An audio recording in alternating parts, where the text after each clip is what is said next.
جو شخص مجھے دیکھے کسی پہ ظلم نہ کرے۔ ایک شخص پکار پکار کر کہہ رہا تھا، جو شخص مجھے دیکھے کسی پہ ظلم نہ کرے۔ ایک شخص نے اس کی پکار سن کر پوچھا، اے شخص تیری کیا کہانی ہے؟ اس نے اپنی یہ کہانی سنائی۔ میں ایک سپاہی تھا، ایک دن میں ساحل پر آیا، میں نے ایک شکاری کو دیکھا، اس نے ایک مچھلی پکڑی، میں نے اس سے کہا یہ مچھلی مجھے دے دو، اس نے انکار کیا، میں نے کہا میرے ہاتھ فروخت کر دو، اس نے انکار کیا، میں نے اس کے سر پر ایک کوڑا مار دیا اور مچھلی اس سے چھین کر لے لی۔ مچھلی کو ہاتھ میں لٹکائے گھر کی طرف چل پڑا، اچانک مچھلی نے میرا انگوٹھا پکڑ لیا اور چبا ڈالا۔ انگوٹھا چھڑانے کی بہت کوشش کی، لیکن انگوٹھا اس وقت نکلا جب اس میں سوراخ ہو چکے تھے۔ میں نے اس کو طبیب کو دکھایا، اس نے بتایا کہ یہ مرض کیوریبل نہیں ہے، انگوٹھا کاٹنا پڑے گا ورنہ یہ مرض سارے جسم میں پھیل جائے گا اور تو ہلاک ہو جائے گا۔ میں نے انگوٹھا کٹوا دیا، لیکن مرض ہاتھ میں آ گیا، میں نے ہاتھ کٹوا دیا، پھر مرض آگے بڑھا تو میں چیخ پڑا، وحشت کے انداز میں بھاگ نکلا۔ جنگل میں ایک درخت کے نیچے مجھے نیند آ گئی۔ کسی نے خواب میں کہا، کب تک اپنے اعضاء ایک ایک کر کے کٹوائے گا؟ جس کا حق چھینا ہے اسے لوٹا دے۔ اس وقت مجھے وہ مچھلی یاد آ گئی، میں فوراً ساحل پر گیا۔ شکاری وہاں موجود تھا، اسے اپنا حال بتایا، اس سے معافی مانگی۔ میرا حال دیکھ کر اس نے کہا، میں نے تجھے معاف کیا۔ اس کے یہ کہتے ہی میرے ہاتھ کے کیڑے گرنے لگے۔ میں نے اس سے پوچھا، آپ نے بد دعا کیا کی تھی؟ اتنا تو بتا دیں۔ اس نے بتایا، میں نے کہا تھا، اے اللہ تو نے ہی مجھے اور اسے بھی پیدا کیا ہے، اسے مجھ سے قوی بنایا اور مجھے کمزور۔ اس نے مجھ پر ظلم کیا، نہ تو نے مجھے اس سے بچایا، نہ اتنی طاقت دی کہ اس کے ظلم سے محفوظ رہتا اور اپنے آپ کو اس سے بچا لیتا۔ میں تجھ سے تیری اس قدرت کے وسیلے سے دعا کرتا ہوں جس سے تو نے اسے قوی کیا اور مجھے کمزور بنایا۔ اس شخص کو مخلوق کے لیے عبرت بنا دے۔ یہ بد دعا سنانے کے بعد اس نے کہا، لیکن اب میں یہ محسوس کرتا ہوں تیرے ساتھ زیادتی ہوئی، ایک مچھلی کی خاطر مجھے ایسی بد دعا نہیں کرنی چاہیے تھی، لہٰذا اب تو میری طرف سے یہ قبول کر لے اور اسے اپنے کام میں لے۔ یہ کہہ کر اس نے مجھے 20,000 درہم دیے، لہٰذا میں پکارتا رہتا ہوں، جو مجھے دیکھے وہ کسی پر ظلم نہ کرے۔ شکراً۔ برائی کا انجام۔ ایک شخص کسی بادشاہ کا خاص آدمی تھا۔ جب وہ بادشاہ کے ساتھ جاتا تو یہ جملہ کہتا، احسان کرنے والے کے ساتھ بدلے میں اچھا سلوک کرنا چاہیے، کیونکہ بدی کرنے والے کو تو خود اس کی بدی تیری طرف سے کافی ہو جائے گی۔ ایک دوسرا شخص اس کے رتبے سے جلتا تھا، حسد کرتا تھا۔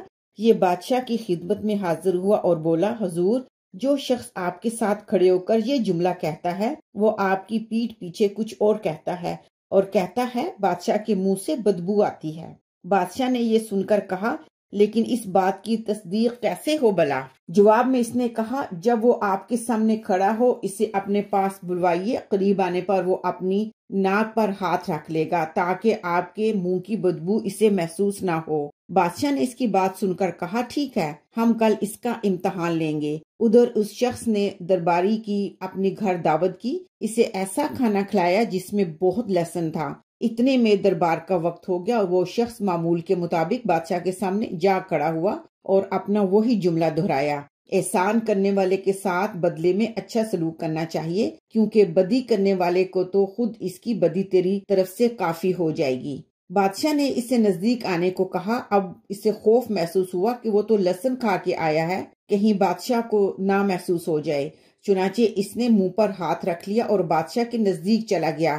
بادشاہ کو یقین ہو گیا جو کچھ اس شخص نے کہا تھا وہی سچ ہے۔ بادشاہ نے اسی وقت ایک عامل کے نام رکا لکھ کر اسے دیا۔ اس نے رکا میں لکھا تھا، جب یہ شخص رکا لے کر پہنچے تو اسے قتل کر دینا اور اس کی کھال میں بھوسا بھروا کے ہمارے پاس بھیج دینا۔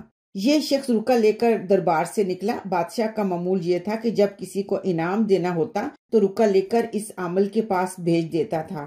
باہر وہ حاسد موجود تھا، اس کے ہاتھ میں رکا دیکھ کر اس نے یہ گمان کیا کہ اسے تو الٹا بادشاہ نے انعام دے ڈالا، چنانچہ بولا، یہ لاؤ رکا، میں پہنچا دیتا ہوں۔ اس نے رکا اسے دے دیا اور وہ اس عامل کے پاس جا پہنچا۔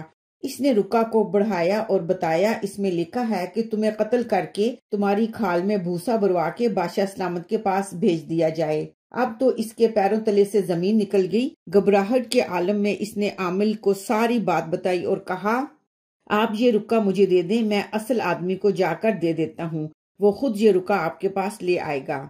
اس پر عامل نے کہا، لیکن بادشاہ نے اس رکے میں لکھا ہے کہ جو شخص یہ رکا لے کر آئے، اسے قتل کر دیا جائے، اور رکا تو تم ہی لے کر آئے ہو، لہٰذا میں مجبور ہوں۔ یہ کہہ کر اس نے جلاد کو گردن اڑانے کا حکم دیا، اس کی کھال میں بھوسا بھروایا اور بادشاہ کی خدمت میں بھیج دیا۔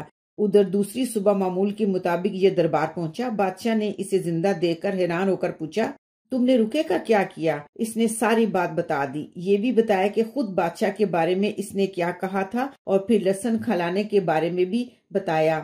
اب ساری بات بادشاہ کی سمجھ میں آ گئی اور اس نے کہا، جو ہوا اچھا ہوا، خیر اپنا کام کر گئی، بدی کرنے والے کو اس کی بدی ہی تیری طرف سے کافی ہوگی۔ شکراً۔